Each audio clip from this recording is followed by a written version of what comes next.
आप देख रहे हैं प्रोग्राम 10 तक रेहान तारिक के साथ। आज जिन स्टोरीज पर देंगे दस्तक उनमें शामिल है अमेरिकन इंतखाबात, खिलाफे तवक्को नताइज के असरात क्या होंगे, गिलगित बल्तिस्तान इंतखाबात, इलेक्शन कमीशन पर बिलावल का इल्जाम जवाब कौन देगा, कोरोना वायरस से निपटने के लिए 86 करोड़ डॉलर की इमदाद कहां खर्च हुई, तस्करा करेंगे कफाला प्रोग्राम का और तलाश करेंगे 68 गुमशुदा पाकिस्तानी डॉक्टर्स को। अस्सलाम वालेकुम, मैं हूं रेहान तारिक और आप देख रहे हैं 10 तक। जूजू अमरीकी इंतखाबात के नताइज हतमी मराहिल में दाखिल हो रहे हैं। डेमोक्रेटिक उम्मीदवार जो बाइडन की फतह के इम्कानात मजीद रोशन होते दिखाई दे रहे हैं। जो बाइडन को कुर्सी सदारत पर बराजमान होने के लिए सिर्फ 6 इलेक्टोरल वोट्स दरकार हैं, जबकि उनके हरीफ मौजूदा अमरीकी सदर और रिपब्लिकन उम्मीदवार डोनाल्ड ट्रंप को कुर्सी बचाने के लिए अब भी 56 इलेक्टोरल वोट्स चाहिए। अमेरिका की 50 में से 45 रियासतों और दारुल हुकूमत वाशिंगटन डीसी के गैर सरकारी और गैर हतमी नताइज आ चुके हैं और अब सिर्फ 5 रियासतों के नताइज का इंतजार किया जा रहा है, जिसके बाद व्हाइट हाउस के मकीन का फैसला हो जाएगा कि व्हाइट हाउस का हतमी मकीन कौन ठहरेगा। अमेरिका में इंतखाबी गहमा गहमी कैसी दिखाई दी इस तमाम तर अमल के दौरान और क्या मनाजिर इस वक्त दिखाई दे रहे हैं, क्या हलचल है इस वक्त अमेरिकन इलेक्शंस को लेकर, सबसे पहले उसकी आपके सामने रखेंगे। Time for Donald Trump to pack his bags and go home. We are going to win.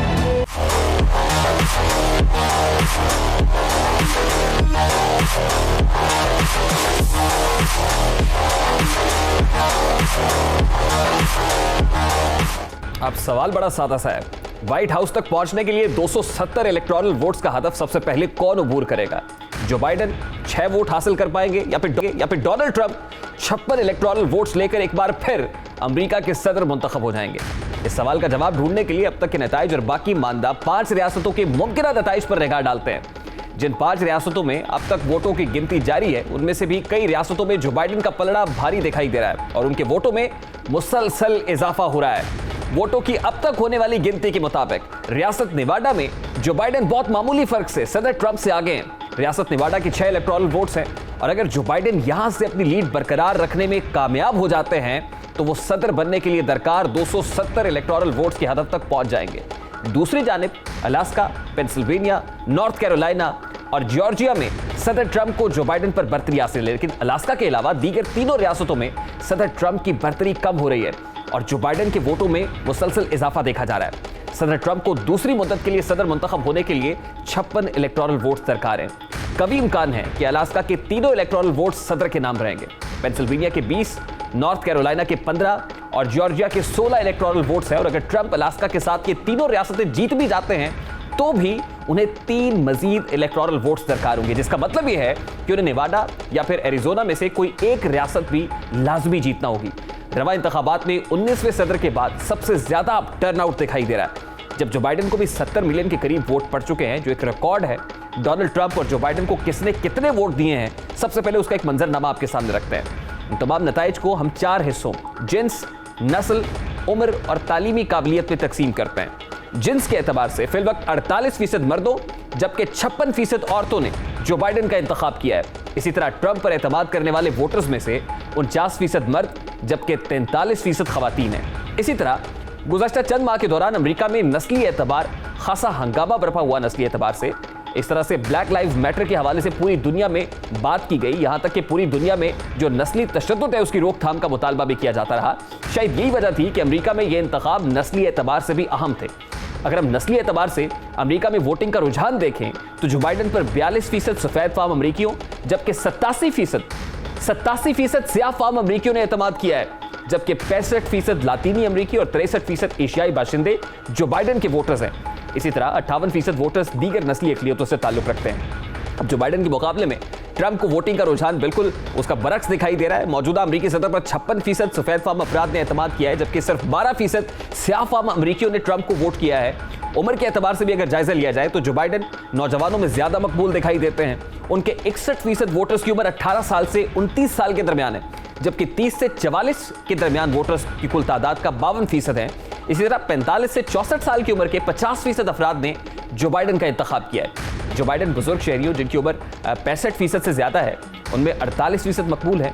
उम्र के तनासुब से ट्रंप 18 साल से 29 साल की उम्र के सिर्फ 35% नौजवानों में मकबूल हैं, जबकि 30 से 44 साल की उम्र के 45% अफराद ने डोनाल्ड ट्रंप पर एतमाद किया है।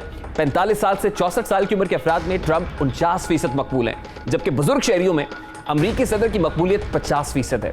जो बाइडन ने नौजवानों की तरह आला तालीम याफ्ता अफराद का एतमाद भी हासिल किया है। उनके वोटर्स में 55% डिग्री होल्डर्स, जबकि 49% के पास कॉलेज डिग्री नहीं। डोनाल्ड ट्रंप 43% कॉलेज ग्रेजुएट्स में मकबूल है। यकीनन अमरीकी अवाम ने सदारती उम्मीदवारों की जानिब से दिए जाने वाले मंशूर पर गौर करने के बाद ही अपने मुल्क की बेहतरी के लिए इक़दामात कोई फैसला किया होगा। यकीनन इंतखाबी नताइज से कबल अमरीकी सदर डोनाल्ड ट्रंप ने अपनी कामयाबी का ऐलान भी कर दिया था। ताहम उन्होंने इलेक्शन में धांधली होने का इल्जाम भी लगाया है, लेकिन कोई शवाहिद इस हवाले से फराहम नहीं किए हैं। उन्होंने कहा है कि वो लाखों वोटों की गिनती के मामले पर सुप्रीम कोर्ट से रुजू कर सकते हैं।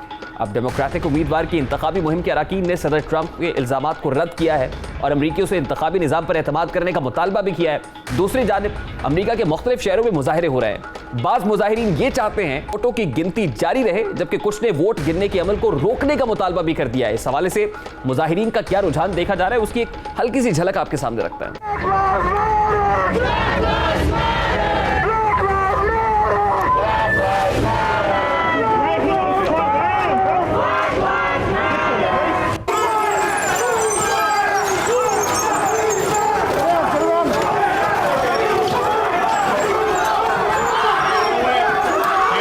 अब डोनाल्ड ट्रंप की जानिब से सुप्रीम कोर्ट जाने की धमकी और नताइज तस्लीम ना करने के ऐलान के बाद सवाल पैदा होता है कि अब होगा क्या।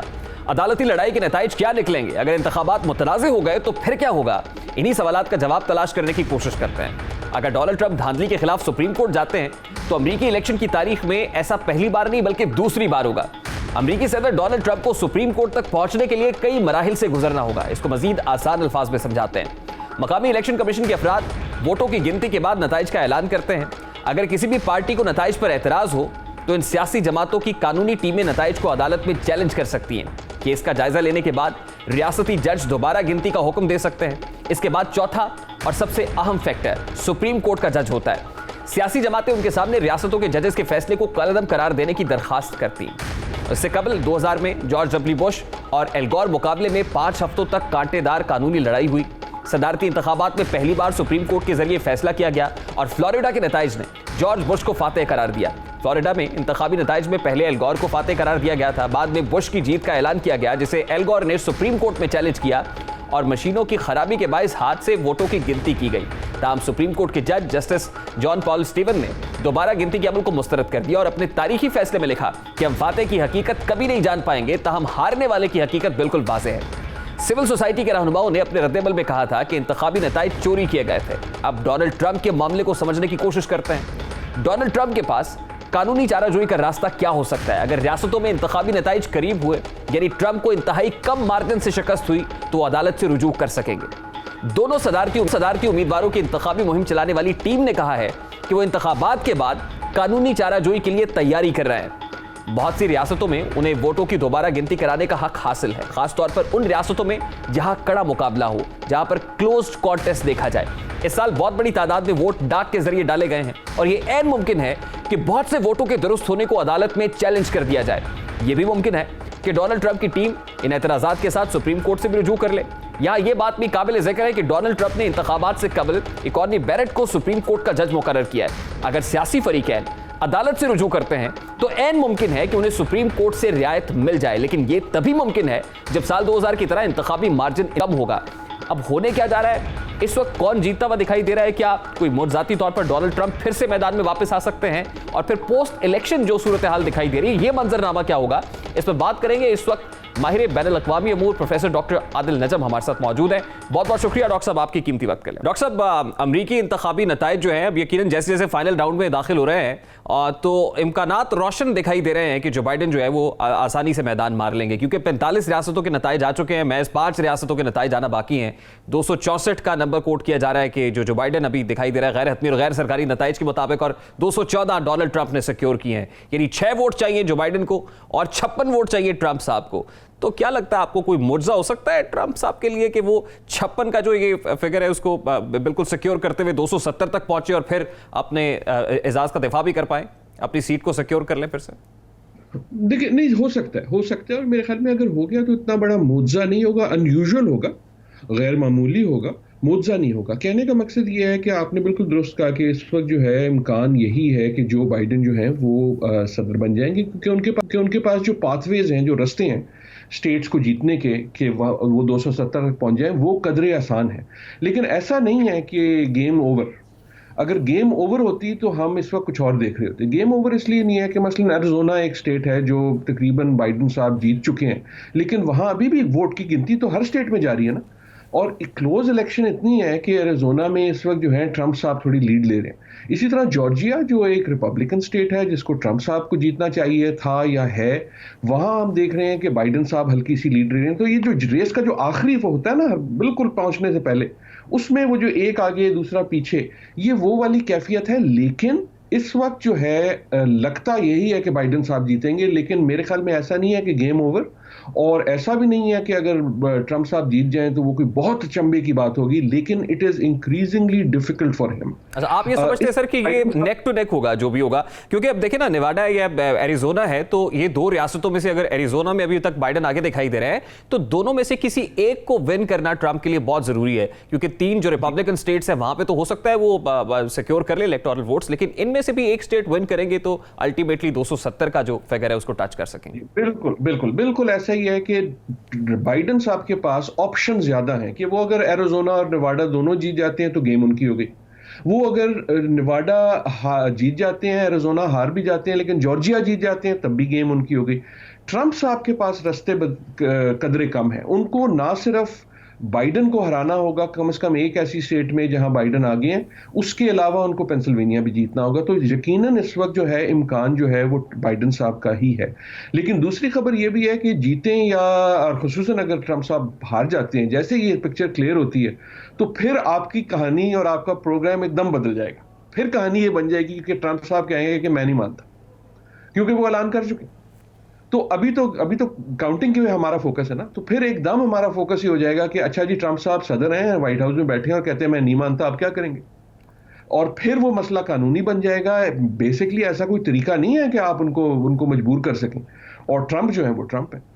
तो इसलिए वो बिल्कुल सर दुरुस्त फरमा रहे हैं कि इससे ज्यादा नजरें पोस्ट इलेक्शन सिनारियो के ऊपर भी लगी हुई हैं, क्योंकि ट्रंप साहब पहले ही कह चुके हैं कि जिस तरह पेंसिल्वेनिया के अंदर हुआ है और नताइज आने से पहले ही उन्होंने इनकार कर दिया कि नताइज को नहीं मानते हैं, और फिर कोर्ट जाने के हवाले से भी उन्होंने इंडिया दे रखा है। तो आपको क्या लग रहा है सर, पोस्ट इलेक्शन क्या होगा? क्योंकि कुछ लोग 2000 की एग्जाम्पल भी दे रहे हैं कि उसमें जॉर्ज डब्ल्यू बुश के उस इलेक्शन के अंदर जो कुछ हुआ था। तो आपको लगता है कि इसके रिजल्ट जो हतमी और सरकारी नताइज जो है वो अनाउंस करना जो है वो पॉसिबल हो पाएगा बाय थर्सडे नाइट?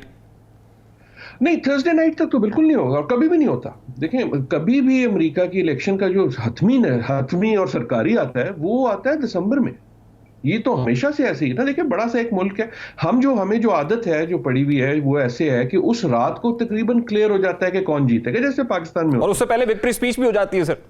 हाँ, और जो चैनल वगैरह अनाउंस कर देते हैं, जो हार जाता है वो आता है कहता है अच्छा यार मुझे पता है मैं हार ही रहा हूं तो मैं कंसीड कर देता हूं ताकि मुल्क का कारोबार चले। विक्ट्री वाला विक्ट्री कर देता है। हतमी नचाइज जो हैं वो अमूमन आते हैं दिसंबर में, क्योंकि देखिए ना वो तो फिर एक एक वोट जो है वो सर्टिफाई होगा। इसीलिए जो है, और 2000 का भी जो आपने जिक्र किया, इसीलिए जो है मेरे ख्याल में सीरियस एनालिसिस इस वक्त अमेरिका में ये सोच रहा है और दुआ कर रहा है कि यार जो भी रिजल्ट आए वो क्लियर हो, कि लीड जो है वो क्लियर हो। क्योंकि अगर बहुत सारी स्टेट्स में लीड क्लियर नहीं हुई तो फिर एक गेम होगी इन लीगल बैटल्स की, कि आप कोर्ट में जाएंगे, आप कंप्लेन करेंगे। और ये जो कानूनी जंग शुरू होगी ये दिसंबर में नताइज सामने आने के बाद ही आप एक्सपेक्ट कर रहे हैं, या उससे पहले आप समझते हैं कि ट्रंप साहब जो है वो अदालत का दरवाजा खटखटाएंगे और फिर वो कहेंगे क्योंकि जो सुप्रीम कोर्ट के अंदर जज तैनात की गई है वो भी हमारी हैं, इसलिए हमें वहां से रिलीफ मिल जाएगा? क्या नताइज आने के बाद ही ऐसा मुमकिन है, उससे पहले भी जा सकते हैं वो कोर्ट में? नहीं, पहले भी जा सकते हैं और जा चुके हैं। तो और जा चुके हैं। तो ऑलरेडी कल जो है हमने मेरे ख्याल में कोई 4-5 डिफरेंट सूट्स देखी हैं कि वो कहते हैं कि जी जॉर्जिया में रोक दो क्योंकि वहाँ ट्रंप बढ़ रहे हैं। वो एरिज़ोना में नहीं रोकने को कह रहे, वो कहते हैं कि जनाब आप जो है वो मिशिगन में रिकाउंट करो। और मेरे ख्याल में उसमें कोई गलत बात नहीं है। देखें, ये इलेक्शन में हमेशा होता है, जैसे अगेन पाकिस्तान में होता है ना, तो उसके बाद जो एक हारने वाला कैंडिडेट है वो कई बार कहता है कि नहीं यार मेरे ख्याल में मुकाबला इतना क्लोज है कि इसको रिकाउंट करो, और वो एक नॉर्मल बात है। लेकिन इस बार अब नॉर्मल ये होगा कि वो बहुत सारी जगह पे होगा। तो वो गेम शुरू हो गई है। सुप्रीम कोर्ट फौरन नहीं पहुंच सकते, सुप्रीम कोर्ट में कोई जा नहीं सकता। अगेन ये एक फर्क है इस निजाम में। ऐसा नहीं है कि आप पिटिशन लेके सुप्रीम कोर्ट पहुंच जाएंगे जनाब फैसला करो। सुप्रीम कोर्ट चीज तब पहुंचती है जब नीचे वाली कोर्ट जो है वो उसका फैसला कोई ना कोई दे चुके हैं, या सुप्रीम कोर्ट में कोई एक प्रोसेस होता है पहुंचने का। तो मेरे ख्याल में सुप्रीम कोर्ट से शायद पहुंचे भी ना।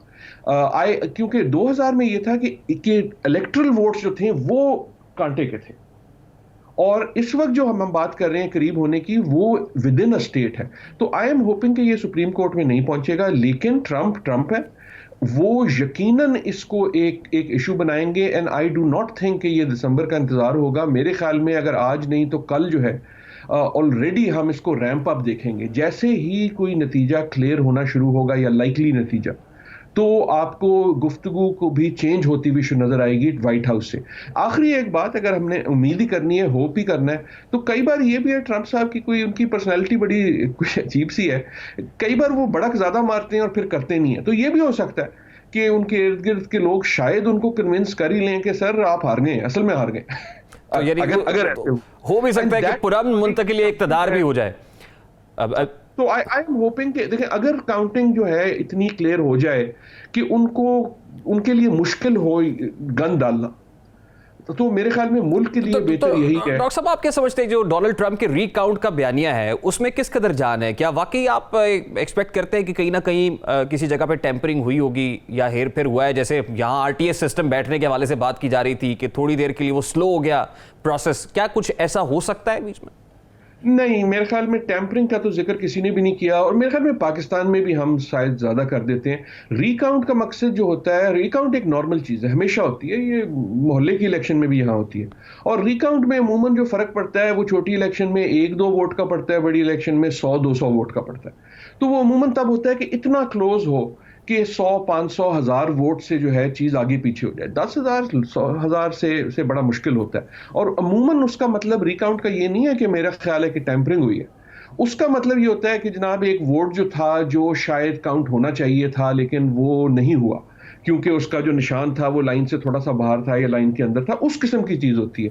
ये जो टेम्परिंग वाली है, इसीलिए ये बड़ी तशवीशनाक है, क्योंकि ट्रंप साहब ने ये जो गुफ्तगू शुरू कर दी है कि जी धांधली की, ये धांधली का नारा जो है बड़ा बड़ा बड़ा भारी नारा होता है, इसको सोच समझ के लगाना चाहिए। फिर वो वोट को इज्जत दो की बात भी कर रहे हैं ना, हम उसको इस फ्रेम में भी देख रहे हैं। फिर हाँ, तो अब हो सकता है कि इसके बाद वो ये भी कहें कि मुझे क्यों निकाला। तो डॉक्टर साहब, एक सादा सा सवाल जो हर पाकिस्तानी जानना चाहता है कि वो जो बाइडेन है या डोनाल्ड ट्रंप हो, पाकिस्तान के लिए कौन बेहतर होगा? तो आप डॉक्टर साहब इस पे फरमाइएगा कि आपको क्या लगता है, डोनाल्ड ट्रंप जो है वो will be the favour of Pakistan या फिर जो बाइडेन जो है वो बेहतर इंतखाब होंगे? नहीं, पाकिस्तान के लिए तो मोहम्मद अली जिन्ना ही बेहतर थे, और पाकिस्तान के लिए जो भी बेहतर होगा वो पाकिस्तान में होगा। अमेरिका सदर कोई पाकिस्तान के लिए बेहतर नहीं होता, बदतर भी नहीं होता। अमेरिकन सदर बनता है अमेरिका के लिए। तो अगर अमेरिका को जरूरत होगी तो वो सदर पाकिस्तान के लिए अच्छा हो जाएगा, अगर नहीं होगी तो नहीं होगा ना। ये सर, अमेरिका का इंटरेस्ट जो है बराह रास्त जुड़ा तो हुआ है सर, वो अफगान वॉर की सूरत में हो, वो सी पैक की सूरत में हो, फिर चाइना के साथ हमने उसको हेड ऑन होते हुए भी देखा है। तो ये ऐसे ही होगा क्योंकि दोनों जो पाकिस्तान की पॉलिसी है वो तकरीबन बराबर है। मेरे ख्याल में पाकिस्तान के हवाले से दोनों में फर्क नहीं है, और जो बड़ी चीजें होंगी वो पाकिस्तान से नहीं होंगी, वो हमारे मोहल्ले में जो आपने जिक्र किया, 3 एक चीजें बड़ी हैं। एक है अफगानिस्तान में दोनों की पॉलिसी में फर्क नहीं है, तरीका वारदात में फर्क है। बाइडेन साहब भी कोशिश करेंगे बाहर निकलें, उनकी कोशिश में भी पाकिस्तान की जरूरत होगी। दूसरी बड़ी चीज जो है वो है चीन। चाहे बाइडेन हो चाहे ट्रंप हो, चीन और अमेरिका की जो अब एक टसल है वो एक हिस्टोरिक है, वो रहेगी। उसमें अमेरिका की कोशिश होगी कि पाकिस्तान को क्या यार उससे पुट्टी कर लो, हमारी तरफ आ जाओ।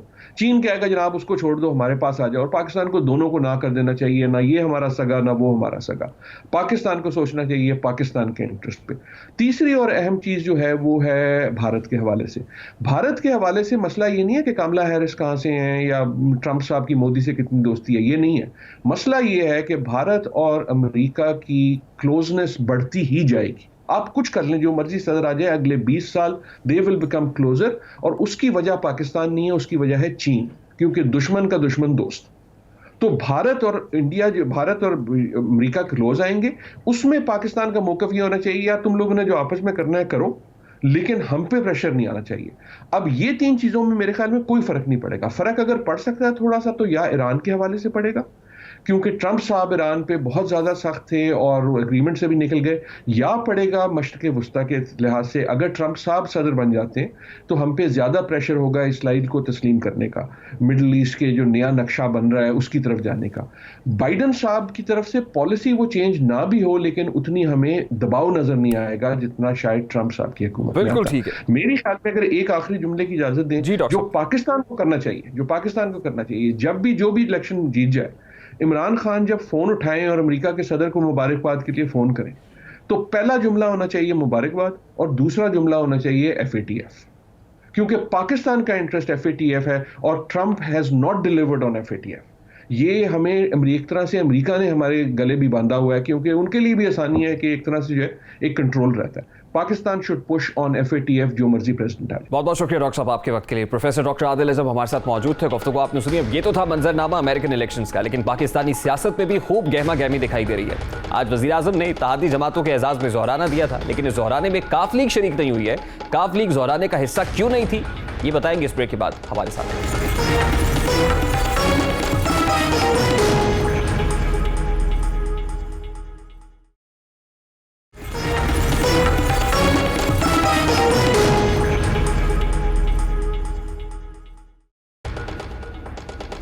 Welcome back. ऑपोजिशन जमातों की हुकूमत मुखालिफ तहरीक का सारा ध्यान गिलगित बल्तिस्तान इंतखाबात पर है, जबकि इस्लामाबाद में कौमी सियासत खूब गर्म दिखाई दे रही है। आज वजीर आजम ने हुकूमती इत्तेहादियों को जोहराने की दावत दी। वजीर आजम के जोहराने में इत्तेहादियों ने शिकायत के अंबार लगा दिए। इत्तेहादियों ने शिकवा किया कि उन्हें तरक्याती फंड्स और मेगा प्रोजेक्ट्स नहीं दिए जा रहे और यह मामला उनके लिए परेशान कुन है। वज़ीर आज़म इमरान खान ने तहफ़्फ़ुज़ात दूर करने की यकीन दहानी करा दी है, लेकिन आज इससे भी अहम सवाल जो ज़ुबान से आम है, और सवाल यह है कि क्या हुकूमती इत्तेहाद में दरार पड़ गई है, क्योंकि मुस्लिम लीग काफ की हुकूमत से तहफ़्फ़ुज़ात 2 साल से बरकरार हैं। चौधरी परवेज़ इलाही, तारिक बशीर चीमा और दीगर रहनुमाओं ने वज़ीर आज़म के ज़ोहराने में शिरकत नहीं की है। चौधरी मोनिस इलाही का कहना है कि PTI से इत्तेहाद वोट की हद तक है, मुआहदे में इमरान खान के खाने खाना शामिल नहीं है। इसी तरह तारिक बशीर चीमा ने भी काफ लीग की शिकायत बयान कर दी है। उनके मुताबिक वो हुकूमत नहीं रियासत के साथ हैं। वज़ीर आज़म लाहौर आकर भी काफ लीग से मुशावरत नहीं करते हैं। काफ लीगी रहनुमा ने शिकवा किया है कि हुकूमत तहफ़्फ़ुज़ात पर बात नहीं कर रही है, निज़ाम ऐसे नहीं चलता है। साथ ही उन्होंने ये भी बताया कि चौधरी शुजात बीमार रहे, वज़ीर आज़म ने राब्ता भी नहीं किया। मुस्लिम लीग काफ और तहरीक इंसाफ के दरमियान 6 नुकात पर मामला तय हुए थे, लेकिन हुकूमत ने काफ लीग का कोई भी मुतालबा तस्लीम नहीं किया। किसानों के मामलात हो या फिर बल्दियाती निज़ाम पर मुशावरत हो, वज़ीर आज़म का दौरा लाहौर हो या फिर दीगर मामलात की मनसूबाबंदी, हुकूमत की जानिब से काफ लीग को मुसलसल नजरअंदाज किया जा रहा है। आज तक काफ लीग के तहफ़्फ़ुज़ात दूर क्यों नहीं हुए हैं? तहफ़्फ़ुज़ात के बावजूद काफ लीग हुकूमती इत्तेहाद का हिस्सा क्यों है? क्या अब की बार काफ लीग का एहतजाज रंग लाएगा? माजी में जब भी काफ लीग और तहरीक इंसाफ के दरमियान इख्तलाफात हुए तो जहांगीर खान तरीन की क़यादत में कमेटी बन जाती रही। अब इसको हुस्न इत्तफ़ाक़ी कहिए या फिर कुछ और है कि काफ लीग के साथ इख्तलाफात एक बार फिर वज़ीर आज़म के रफ़ीक़ ख़ास जहांगीर तरीन भी एक तवील मुद्दत के बाद तकरीबन 7 माह के बाद वतन वापसी के लिए उड़ान भर चुके हैं। अब इस तबादर मामले पर बात करेंगे। इस वक्त पाकिस्तान मुस्लिम लीग काफ के सीनियर रहनुमा वफाकी वजीर तारिक बशीर चीमा हमारे साथ मौजूद हैं। बहुत बहुत शुक्रिया चीमा साहब आपके वक्त के लिए। सर, एक तो समझ आती है कि BNP मैंगल ने क्योंकि फॉर्मली इत्तेहाद से अलहदगी का ऐलान कर दिया, उन्हें मदू नहीं किया गया, लेकिन पाकिस्तान मुस्लिम लीग काफ तो पाकिस्तान तहरीक इंसाफ हुकूमत की बड़ी अहम इत्तेहादी है। आपको हुकूमत ने मदू भी किया, इमरान खान साहब ने ज़ोहराने में दावत दी, इसके बावजूद आप नहीं गए, क्या वजह है सर? जी, इसकी वजह मैं बहुत दफा एक्सप्लेन कर चुका हूँ सुबह से लेके अब तक कि पार्टी का फैसला था, रिजर्वेशंस हैं, हमारे ग्रीवेंसेस को एड्रेस नहीं किया गया। तो खाना खाना तो मकसद नहीं होता ना कि आदमी सवा 2 साल में एक खाना खाकर और आदमी ये तासर दे फोटो सेशन में कि जी सब गुडी गुडी है। ऐसी कोई सूरत हाल है नहीं। हमारे ग्रीवेंसेस हैं और बड़े शदीद किस्म के ग्रीवेंसेस हैं जो कि प्राइम मिनिस्टर साहब के हल करने से हल होने हैं, और वो अब ये उनके ऊपर डिपेंड करता है कि वो हल करना चाहते हैं कि नहीं हल करना चाहते। हमारा तो इसमें इशू कोई नहीं है, इसलिए कि हम समझते हैं कि हमने सवा 2 साल के अरसे में हुकूमत का भरपूर साथ दिया है, हर जगह पर वोट डाला है, इनके साथ खड़े हुए हैं, और चाहे जो भी सिचुएशन जी साहब, वज़ीर आज़म साहब ने कहा है कि ज़ोहराने में हमने इत्तेहादियों के मसाइल सुने हैं और फिर मसाइल के हल की यकीन दहानी भी कराई है। आपको नहीं लगता कि जो आपके ग्रीवेंसेस हैं आपको ज़ोहराने में लेकर जाने चाहिए थे, वज़ीर आज़म साहब के सामने रखते हैं, आपको भी आपके मसाइल के हल की यकीन दहानी कराते हैं? हम बहुत दफा ले जा चुके हैं। अगर इसके ऊपर कोई आप समझते हैं या PTI का कोई दोस्त कुलीग ये समझता है कि इस पे डिबेट होनी चाहिए, तो हम इसके लिए भी तैयार हैं। हम तो 20 दफा अपने ग्रीवेंसेस बता चुके हैं ये वाहिद सियासी जमात है जिसके लिए 2 कमेटियां बनाई गई थी।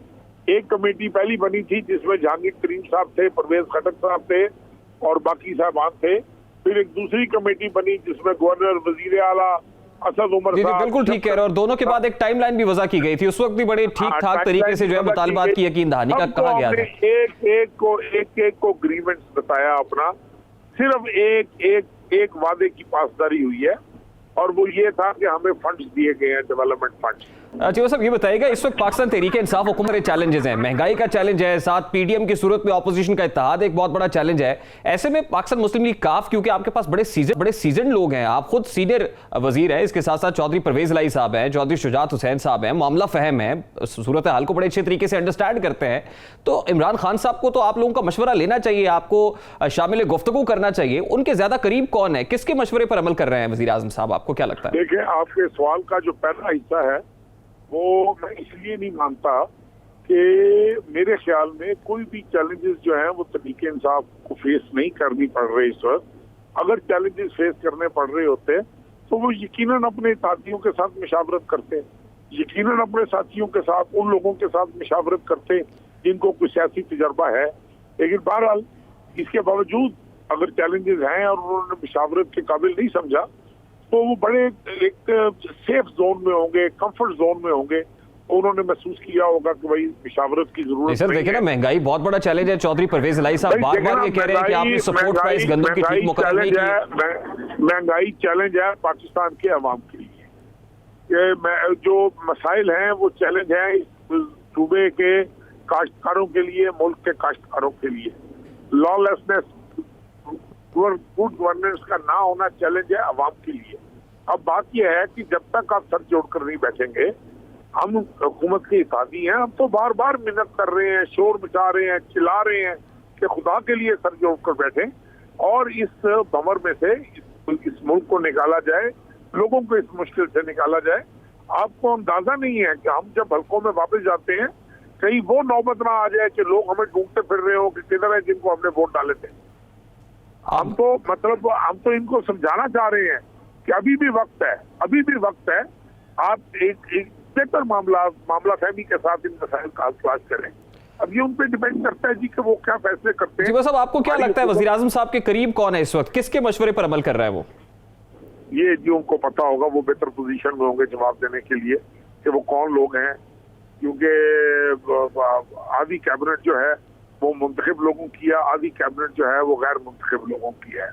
अब उनमें मुंतखब कितने करीब हैं, गैर मुंतखब कितने करीब हैं, ये बाकी मुझे नहीं पता। लेकिन सर आप ठीक कह रहे हैं कि अल्टीमेटली तो इलेक्टेड लोगों को अपनी कॉन्स्टिट्यूएंसीज में जाना है, उनको जवाब देना है। और जब इमरान खान साहब ये कहते हैं कि 2.5 साल है और उसके बाद जो है अपनी कारकर्दगी की बुनियाद पर अगला इलेक्शन जीतेंगे, तो यकीनन वो तो इलेक्टेड मेंबर्स जाएंगे और अपनी परफॉर्मेंस बताएंगे और अवाम तो पूछेंगे।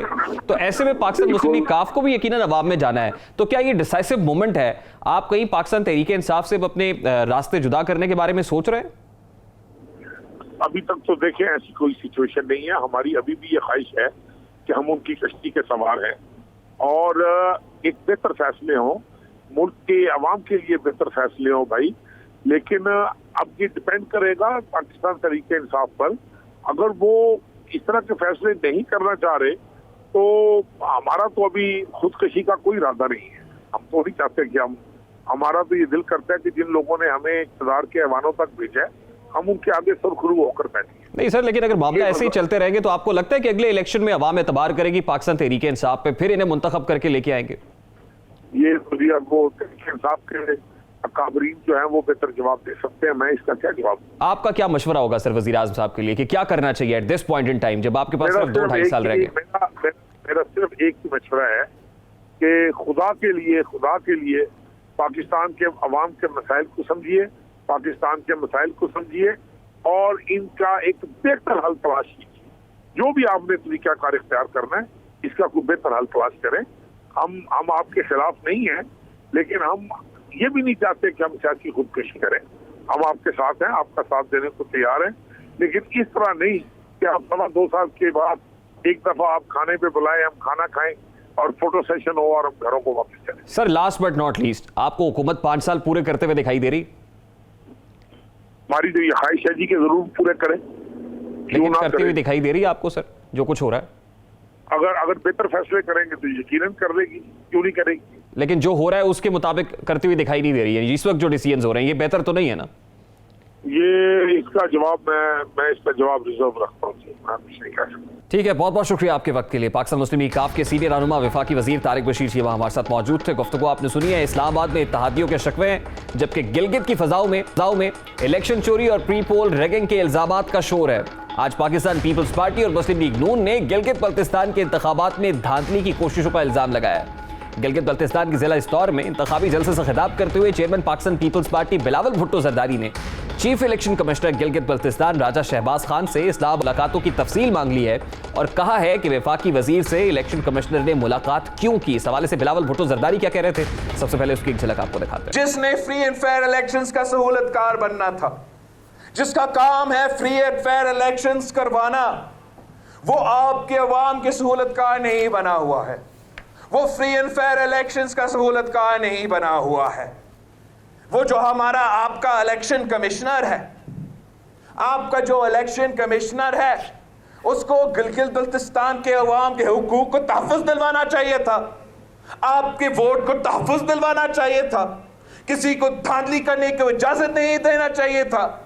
मगर क्या करता, वो तो इस्लामाबाद पहुंच के हमारे खिलाफ प्रेस कॉन्फ्रेंस करते हैं, हमारे बारे में कहते हैं कि हम कैंपेन क्यों कर रहे हैं, हमारा जमहूरी हक है। इसी तरह मरियम नवाज ने भी स्कर्दू के नवाही इलाके में अवामी इज्तिमा से खिताब करते हुए वजीर आजम इमरान खान पर कड़ी तनकीद की है। साथ ही उन्होंने वफाकी हुकूमत को मुखातिब करते हुए इल्जाम आयद किया कि हुकूमत ने गिलगित बल्तिस्तान इंतखाबात में ताखीर इसलिए की क्योंकि वो जानते हैं कि अवाम जब भी अपना हक राय दही इस्तेमाल करेगी उनका वोट चोरी नहीं होगा, तो अवाम का फैसला नवाज शरीफ के हक में आएगा।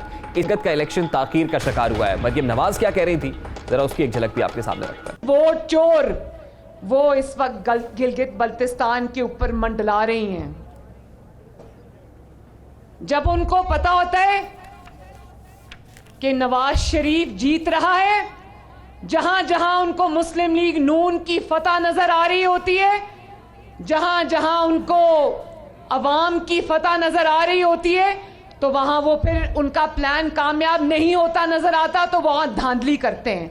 हमारे 9 उम्मीदवारों को तोड़ के ले गए हैं। अब दो बड़ी जमातों के कायदीन गिलगित बल्तिस्तान इंतखाबात के लिए मैदान में दिखाई दे रहे हैं। पाकिस्तान पीपल्स पार्टी के चेयरमैन बिलावल भुट्टो जरदारी बहुत दिन से गिलगित बल्तिस्तान के अंदर कैंपेन करते हुए दिखाई दे रहे हैं। मरियम नवाज ने भी बाकायदा आगाज कर दिया है, मुस्लिम लीग नून को लीड कर रही है। लेकिन ऐसे में JUIF के सरबराह और खासतौर पर PDM के सरबराह मौलाना फजलुर रहमान गिलगित बल्तिस्तान नहीं पहुंचे हैं। क्या दोनों जमातों के साथ खफा हैं, कुछ शिकवे शिकायतें हैं, कुछ तहफ़्फ़ुज़ात हैं, मामला क्या है, इस पर बात करेंगे। इस वक्त JUIF गिलगित बल्तिस्तान के अमीर अताउल्ला शहाब हमारे साथ मौजूद है, उनसे बात करते हैं। बहुत बहुत शुक्रिया अताउल्ला साहब आपके वक्त के लिए। इस वक्त गिलगित में इंतखाबी गहमा गहमी अपने उरूज पर है। पाकिस्तान पीपल्स पार्टी की क़ियादत वहां पर मौजूद है, बड़े दिन से डेरे डाले हुए हैं। बिलावल भुट्टो साहब खुद उसको लीड कर रहा है। मरियम नवाज साहिबा ने भी बाकायदा तौर पर कैंपेन का आगाज कर दिया है। लेकिन JUI दिखाई देता है कि गिलगित के इंतखाबात से मुताल्लिक कुछ संजीदगी का मुजाहरा नहीं कर रही है। मौलाना फजलुर रहमान वहां पर नहीं पहुंचे हैं, क्या वजूहात है सर? बिस्मिल्लाहिर्रहमानिर्रहीम। रेहान साहब, यकीनन ये इलेक्शन, इसकी खूबी और ख़ूबसूरती ये है कि पाकिस्तान की मुख्तलिफ़ सियासी जमातों की लीडरशिप गिलगित बल्तिस्तान के दौरू पे है और यकीनन एक अच्छी रिवायत है। गिलगित बल्तिस्तान को पाकिस्तान की सतह पर जिस संजीदगी से लिया जा रहा है, यकीनन ये इलाके की खूबी है और बहुत पहले आ जाना चाहिए था इस वक्त फेडरल स्क्रीन पे, लेकिन देर आयत दुरुस्त आयत। तो यकीनन पीपल्स पार्टी के चेयरमैन मोहतरम बिलावल भुट्टो जरदारी साहब पिछले काफ़ी दिनों से गिलगित बल्तिस्तान के दौरू पे है और आज सुबह PMLN की वो भी। मेरा सवाल तो बड़ा सादा है। मौलाना फजलुर रहमान रास्ते में हैं, नहीं जाना चाहते हैं, संजीदा नहीं ले रहे गिलगित बल्तिस्तान के इंतखाबात को, क्या मामला है सर? जितना संजीदा मौलाना साहब इस वक्त ले रहे हैं, शायद संजीदगी के उसके सामने सारी संजीदगी तो उन्हें गिलगित बल्तिस्तान में होना चाहिए। आज हमारी मौलाना फजलुर रहमान साहब से बहुत तफसीली सवाले से नशिस्त हुई इस्लामाबाद में ना, तो एक ही एजेंडा था कि वहाँ पे सारी लीडरशिप आ रही है, हजरत आपके क्या प्रोग्राम है। तो उन्होंने जो हमें तश्कील किए अफराद, मौलाना अब्दुल गफूर हैदरी साहब जो पार्टी के मरकज़ी जनरल सेक्रेटरी भी हैं और सेनेटर भी हैं, उनकी सरबराही में 6 रुकनी कमेटी जिसमें सेनेटर अताउर रहमान साहब, सेनेटर तला महमूद साहब, मौलाना फजल रहमान के साहिबजादे और कौमी असम्बली के MMA के या JY के जो पार्लिमानी लीडर हैं मुफ्ती असद महमूद साहब, इस तरह मौलाना सलाहुद्दीन अयूबी साहब और इसी तरीके से हमारे दीगर कई सारे हजरात, इनकी तश्कील हो गई है। 11 तारीख को ये गिलगित बल्तिस्तान का बाज़ाब्ता दौरे करेंगे। 1 नवंबर जो ठीक है, वज़ीर आज़म ने भी किया है, फिर अली अमीन गंडापुर साहब जो वफाकी वज़ीर है वो भी वहां पर पहुंचे हैं। आप प्री पोल रिगिंग के हवाले से इशारा कर रहे हैं, लेकिन मेरा सवाल सुन लेना सर। बिलावल भुट्टो साहब जो मेंबर कौमी असम्बली हैं वो भी तो वहां पर कैंपेन कर रहे हैं ना, और फिर PDM के अंदर वो एक स्टेज को शेयर करते हैं। नहीं, यहाँ पर जो वहाँ चीफ इलेक्शन कमिश्नर ने कुछ दिन पहले ऑल पार्टीज़ कॉन्फ्रेंस करके जो तमाम पार्टी के रहनुमा मौजूद थे, मैं खुद भी उसमें हाजिर था, और उसमें ये बात आई थी 2017 का जो इलेक्शन रूल्स और इलेक्शन जो लॉस हैं उसके मुताबिक कोई भी ऐसा यानी शख्स जो एग्जीक्यूटिव पावर रखता हो, जिसमें वज़ीर आज़म है, जिसमें मुल्क का सदर है, चेयरमैन सेनेट है, डिप्टी चेयरमैन है, या वफाकी वज़रा हैं या वज़रा मुमलिकत है, वो किसी कैंपेन में शरीक नहीं हो सकते। और आप इलेक्शन कमीशन से मुतालबा करते हैं कि इसका नोटिस मिले और इस मामले को आगे लेकर चले। ताउला साहब, मुझे प्रोग्राम में आगे बढ़ना है सर। नहीं, अब हम नोटिस लेने का मुतालबा नहीं कर रहे हैं। अब तो हम कह रहे हैं कि अब इकदाम करो। आपकी नोटिस, आपके नोटिफिकेशन और आपके तमाम ज़ाब्ते अखलाक के बावजूद इनको कानून की धज्जियां उड़ाई जा रही हैं उसके, और वहां आकर फिर कानून। बहुत बहुत शुक्रिया आपके कीमती वक्त के लिए। JUIFA गिलगित बल्तिस्तान के अमीर अताउल्लाह शहाब हमारे साथ मौजूद थे। गुफ्तगू आपने सुनी। यहाँ एक ब्रेक लेंगे, जिसके बाद बात करेंगे कि कोरोना वायरस से बचाव के लिए $84 करोड़ कहाँ खर्च हुए। $84 करोड़ इमदाद की शक्ल में आए, लेकिन खर्च कहाँ हुए, बात करेंगे इस ब्रेक के बाद हमारे साथ।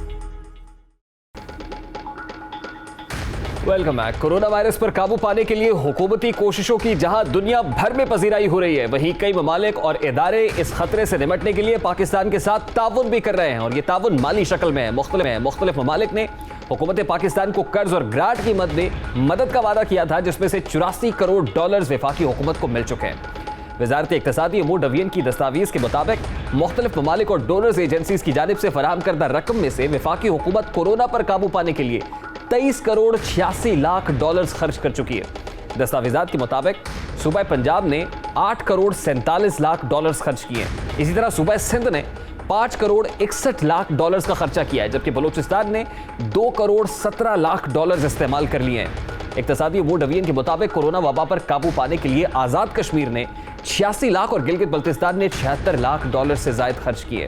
इसी तरह इस्लामाबाद कैपिटल टेरिटरी में $1 करोड़ 87 लाख का खर्च किया गया। अब सवाल ये पैदा होता है कि ये रकम खर्च कहाँ हुई है, इस रकम से कोरोना वायरस पर काबू पाने में कितनी मदद मिली है। इसी दस्तावेज में उनसे सवालात का जवाब भी दिया गया है। फेडरल गवर्नमेंट ने इस रकम से मुख्तलिफ इलाकों में लेबॉरेटरीज बनाई हैं, डॉक्टर्स को उनकी हिफाजती किट्स फराहम की है। इसी तरह हुकूमत चीन की मदद से इस्लामाबाद में $4 मिलियन का एक आइसोलेशन सेंटर भी तामीर किया गया है। यही नहीं बल्कि मुल्क भर के हर जिले में एक सर्वेलेंस सेंटर भी इस रकम से बनाया गया है। दस्तावेजात में बताया गया है कि हुकूमत ने डॉक्टर्स की तरबियत पर $2 करोड़ 50 लाख भी खर्च किए हैं। इसी तरह चारों सूबों के लिए एक मोबाइल लेबॉरेटरी भी दरामद की जा रही है, जो कि अगले चंद दिन में पाकिस्तान पहुंच जाएंगे। चारों सूबों आज़ाद कश्मीर और गिलगित बल्तिस्तान में फंड्स NDMA के जरिए खर्च किए गए। हुकूमत का दावा है कि उसने ये फंड्स डॉक्टर्स की फलाह के लिए इस्तेमाल किए, लेकिन कोरोना के दिनों की बात करते हैं। सिंध में डॉक्टर्स मुल्क भर में सबसे ज्यादा मुतासर हुए, मगर उनका कोई पुरसाने हाल नहीं था। यही दास्तान खैबर पख्तूनख्वा के डॉक्टर्स की थी, जबकि पंजाब, बलूचिस्तान और कश्मीर के डॉक्टर्स का हाल भी कुछ मुख्तलिफ नहीं। 10 महीने हो गए हैं जिसमें हमें सैलरी नहीं मिली है और इनफैक्ट जो कोरोना अलाउंस जिसकी बात की थी हमें वो भी नहीं मिला है और इनफैक्ट जब हम बात करते हैं इस बारे में तो ना कोई हमें प्रॉपर जवाब दिया जाता है। अब्बासी के अंदर जो है हमने एहतजाज अपना पुरअमन रिकॉर्ड करवा रहे हैं, लेकिन हमने अब्बासी की सर्विसेज को हमने डिस्टर्ब नहीं किया। एमरजेंसी भी खुली है, ओपीडी भी खुली है, क्योंकि हमें पता है कि हमारी कौम इस वक्त कोविड के क्राइसिस से गुजर रही है और हम अपनी सर्विसेज डिसकंटिन्यू नहीं करेंगे। हम ड्यूटी छोड़ दें, अपनी हिफाजत करें या हम अपने आप को कोरोना के हवाले कर दें। हमने चंदा इकट्ठा किया अपने लिए, अपने स्टाफ के लिए चंदा इकट्ठा किया, खुद अपने खर्चे से हम अपनी हिफाजत के लिए भी करें, लेकिन कब तक ये चलता रहेगा। तमाम यंग डॉक्टर्स इस बात से आगाह हैं कि यंग डॉक्टर एसोसिएशन पंजाब ने बतौर तंजीम जब पूरे सूबे में PPEs की कमी थी, जब मोटिवेशन की कमी थी, तो YDA ने सबसे पहले बढ़कर इस सूबे की आवाम की खिदमत की, अपने डॉक्टर्स की ट्रेनिंग्स करवाई और अपने डॉक्टर्स के लिए फ्रेंड्स ऑफ डॉक्टर के फोरम से 21,000 से ज़ायद PPEs पंजाब में और पूरे मुल्क में मुहैया की। अब कोरोना वायरस के हवाले से डॉक्टर्स के एहतजाज, मरीजों के शिकवे और शहरियों की शिकायत के बाद चीफ जस्टिस ऑफ पाकिस्तान ने नोटिस भी लिया था, जिसमें उन्होंने सवाल उठाया था कि कोरोना के हवाले से अरबों रुपए खर्च हो चुके हैं, ये कहां खर्च हो रहे हैं। चीफ जस्टिस गुलजार अहमद ने 18 मई 2020 को समाअत के दौरान इस्तफसार किया था कि अगर 500 अरब रुपए कोरोना मरीजों पर खर्च हो तो हर मरीज करोड़पति हो जाएगा। ये सारा पैसा कहां जा रहा है? इतनी रकम लगाने के बाद भी अगर 600 लोग जाबहक हो गए तो हमारी कोशिशों का क्या फायदा? इसी तरह जस्टिस काजी अमीनुद्दीन ने रिमार्क्स दिए थे कि मुझे नहीं लगता कि कोरोना पर पैसा सोच समझकर खर्च किया जा रहा है। अदालत ने रिपोर्ट्स तलब की, मगर फिर मामले पर एक तवील खामोशी छा गई। लेकिन सवाल अब भी वही है कि आलमी इदारों ने यह रकम पाकिस्तान को कोरोना वबा से निपटने के लिए, निज़ाम सेहत बेहतर बनाने के लिए फराहम की थी। इस रकम के जरिए आम आदमी पर समाजी और इक्तिसादी असरात कम होना थे। अब सवाल तो यह भी है कि क्या मुल्क में निज़ाम सेहत बेहतर हुआ? क्या टेस्टिंग, ट्रेसिंग और आइसोलेशन के तरीकाकार पर पूरी तरह अमल किया जा सका? इन सवालात का जवाब इक्तिसादी वो डिवीजन की रिपोर्ट तो नहीं दे रही है, लेकिन वज़ीर आज़म और उनकी काबीना को इसका जवाब आवाम के सामने रखना चाहिए। और क्या एक ब्रेक लेंगे और ब्रेक के बाद जब वापस आएंगे तो फिर बात करेंगे कि 68 पाकिस्तानी डॉक्टर्स कहां गायब हुए हैं। इस मामले को उठाएंगे इस ब्रेक के बाद। हमारे साथ रहिए।